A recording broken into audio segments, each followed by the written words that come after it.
Quartiere San Lazzaro di Vicenza ancora sotto i riflettori, i residenti ancora una volta segnalano situazioni di degrado perché oltre allo sporco e all'incuria questa volta ci si mettono pure i senza tetto, alcuni presenze fisse soprattutto nell'area del parcheggio del supermercato nonostante i divieti di accattonaggio e col caldo che arriva padroni del giardino pubblico, aree verdi trasformate in pattumiere, latrine, la gente è esasperata.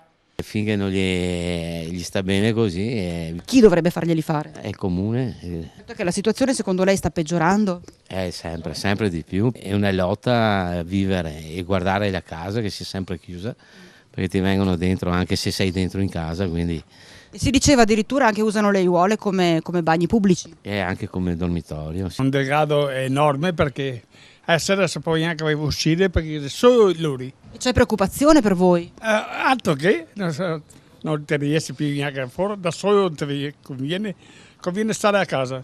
Insomma, una situazione intollerabile cui pare non si riesca a porre rimedio. I residenti lanciano l'ennesimo appello al comune. E sembra non siano cittadini di nessuno interviene. Certe situazioni non sono tollerate perché ad esempio qui c'è un parco, ci sono bambini, questi signori fanno i propri bisogni, si spogliano, hai capito?